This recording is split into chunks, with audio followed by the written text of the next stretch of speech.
Bonjour et bienvenue, j'espère que tu vas bien et bienvenue dans cette deuxième partie de vidéo où on va s'intéresser au JavaScript. Alors accroche-toi, on va comprendre tout ça ensemble, je t'embarque dans le monde de la tech.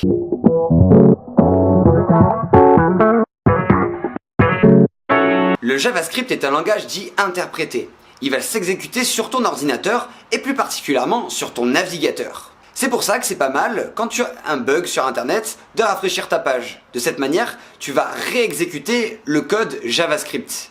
Il a également sa propre syntaxe qui va permettre de générer du HTML et de faire des calculs. Il y a une petite logique à comprendre et on va voir ça ensemble. C'est parti! Donc voilà, de retour avec ce qu'on avait fait ensemble, et avec le JavaScript, on va passer d'un langage descriptif, comme le HTML, CSS, à un langage de programmation. Comme le HTML, CSS, on va créer notre fichier JavaScript, qu'on va appeler script.js pour JavaScript. Généralement, on appelle le fichier JavaScript script. Et on va dire à notre page qu'on a besoin, notre fichier HTML, qu'on a besoin de notre fichier, qu'on a besoin du fichier JavaScript pour s'exécuter correctement, comme le CSS. Et en programmation, il est important de comprendre l'ordre d'exécution du programme. En effet, le programme va commencer du début, de en haut à droite, comme un livre, et va se terminer en bas à droite de l'écran. Le JavaScript va modifier les éléments de la page, va modifier le HTML et le CSS. Donc on a envie d'afficher nos éléments CSS et HTML avant notre fichier JavaScript, parce que le JavaScript va modifier ces fichiers HTML et CSS. Alors pour afficher le JavaScript, on a une syntaxe différente. On va dire script, source, pour donner l'emplacement du fichier, en l'occurrence script.js pour JavaScript, et on va fermer la balise script. On sauvegarde, et dans script.javascript, pour tester, on peut faire apparaître une alerte. On peut dire alerte, et on va dire le texte, on va dire bonjour. Voilà, pour être original encore une fois. On sauvegarde, et on va aller regarder dans notre page HTML, en rechargeant, on voit bien qu'on a marqué bonjour. Notre fichier JavaScript est bien lié à notre page HTML. Donc on va voir avec le JavaScript qu'on peut créer des éléments HTML sans les écrire directement dans notre fichier HTML. Alors on va recréer nos petites boîtes avec notre texte à l'intérieur. La première notion importante en programmation et en JavaScript, ça va être la notion de variable. Si vous avez fait un peu de maths, ça ne devrait pas être trop compliqué. On va définir une variable qui va pouvoir stocker des fichiers, qui va pouvoir stocker des informations et pouvoir varier au fur et à mesure du temps, au fur et à mesure que le programme s'exécute. Pour définir une variable, au collège, au lycée, on dit x égale 1 par exemple. En programmation, on va dire var, le nom de notre variable, variable, égale, et l'information qu'on a envie de donner à cette variable-là. Donc par exemple, bonjour, encore une fois. On referme nos phrases avec un point-virgule. Pour pouvoir faire apparaître des éléments dans le HTML, on va devoir dire au JavaScript où est-ce qu'on a envie de les faire apparaître. Pour cela, on va devoir lier les éléments du HTML avec le JavaScript. Et comme on a vu en CSS, on va lier ça avec des sélecteurs. Dans notre fichier index.html, on va, dans notre boîte principale, donner un identifiant, un ID.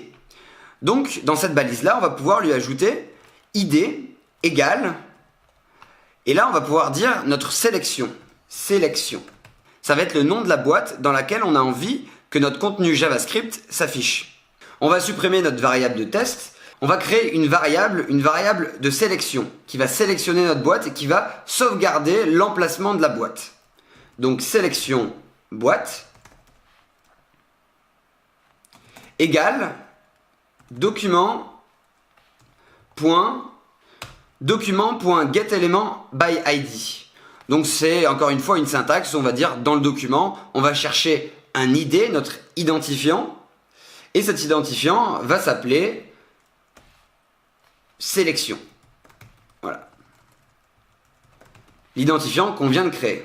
On ferme notre phrase avec un point-virgule. Et maintenant, on va devoir créer notre boîte avec nos bordures. Vous vous rappelez la boîte avec les bordures? Cette boîte-là, par exemple. La boîte Hello, par exemple. Et donc, on va créer ces bordures-là. On va commencer. On va encore créer une nouvelle variable. Variable. Nouvelle boîte bordure. pour se rappeler la boîte qu'on a envie de créer. Donc là, on va appeler la propriété document.createElement. Donc c'est encore une fois une syntaxe qui permet de dire à l'ordinateur qu'on a envie de créer un nouvel élément. Et on a envie de créer une boîte qu'on avait appelée div. Voilà, on va créer une div. Ensuite, on va vouloir créer notre texte à l'intérieur, comme le bonjour ou comme le hello qu'on avait. On va aussi sauvegarder ça dans une variable, nouvelle boîte texte. Et là, c'est un peu différent. Document.createText. Create text. Voilà. Create text node. C'est encore une fois une propriété qu'il faut apprendre. Hein. Il y a rien de sorcier. Et là, on va dire le texte qu'on a envie de créer. Donc, par exemple, buongiorno. Voilà. Comme ça, on fait un peu de langue. Alors, buongiorno. Est-ce que ça s'écrit comme ça ? Je pense. Dites-moi si c'est pas ça. On referme notre phrase avec notre point virgule. Et là maintenant on va passer au concret. On va aller sélectionner notre boîte et on va aller créer notre div, puis on va y insérer notre texte. Donc on va prendre notre variable sélection boîte, et on va lui dire happened child. Voilà, on lui fait un enfant, quoi. On a des parents, on a des enfants en programmation, et là on va lui dire l'enfant de la boîte. Donc ce qui va être dans la boîte va être la variable qu'on a créée, la bordure. Nouvelle boîte bordure. Et on va faire de même avec nouvelle boîte bordure. Donc nouvelle boîte bordure, on va lui faire un enfant. Voilà.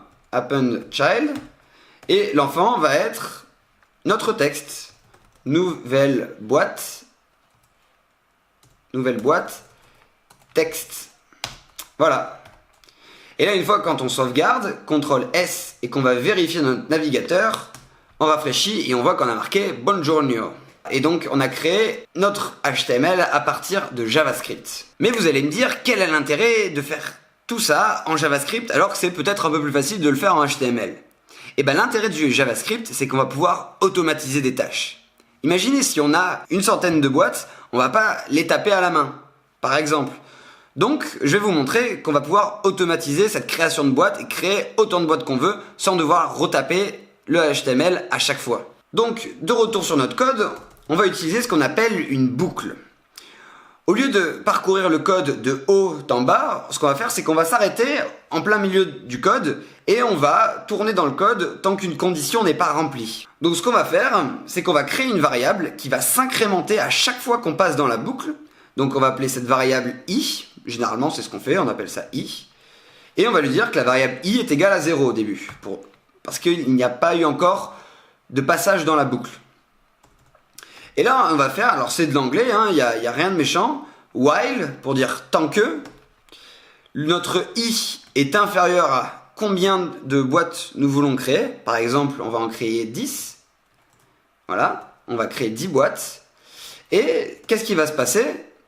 Dans notre boucle, donc on va ouvrir une accolade et fermer notre accolade à la fin de notre code. Et là donc, on va passer dans notre code. Il va y avoir un problème parce que là, notre i ne s'incrémente pas et on va tourner à l'infini dans cette boucle. Et ça va causer un bug. Donc ce qu'on va faire, c'est qu'on va incrémenter le i à chaque fin de boucle. Avant de terminer la boucle, on va dire i est égal à i plus 1. Donc c'est-à-dire qu'à chaque fois, notre variable i, on va l'incrémenter de 1 de plus. On peut également dire i++. C'est une abréviation. Voilà, on sauvegarde, et là, on voit, en rafraîchissant la page, qu'on a nos 10 boîtes qui ont été créées. Et voilà, une autre notion qui est bien de connaître, c'est le si, alors, if, else. Et donc, si une condition est respectée, alors on va exécuter une tâche. Sinon, on va exécuter une autre tâche. Donc là, par exemple, on peut reprendre notre histoire de boucle, et on va pouvoir arrêter notre boucle avant que la condition du while, du tant que, soit respectée. Donc ce qu'on va dire, si notre boucle, donc si notre i est supérieur à 5 par exemple, alors on va sortir de la boucle. Donc on va dire break pour dire arrêtez. Arrêtez-vous. Et ensuite on va dire sinon, sinon rien en fait. Et donc de cette manière-là, on va sortir de la boucle. Alors regardons ce que ça va faire sur notre page HTML. Et on voit que là, on a arrêté à 5 résultats. Bon, après, niveau design, c'est du design de développement. On n'y a pas trop fait attention, mais je ferai peut-être une vidéo sur le design. On verra. Maintenant, vous connaissez les quelques bases du JavaScript. J'espère maintenant que le JavaScript n'a plus aucun secret pour toi. Bon, alors il reste peut-être quelques propriétés à apprendre par cœur, mais on a compris la logique dans sa globalité. La prochaine vidéo, ça sera sur le serveur, mais en attendant, si t'as des questions, n'hésite pas à les poser dans les commentaires, je serai très heureux d'y répondre. Moi, je vous dis à la prochaine.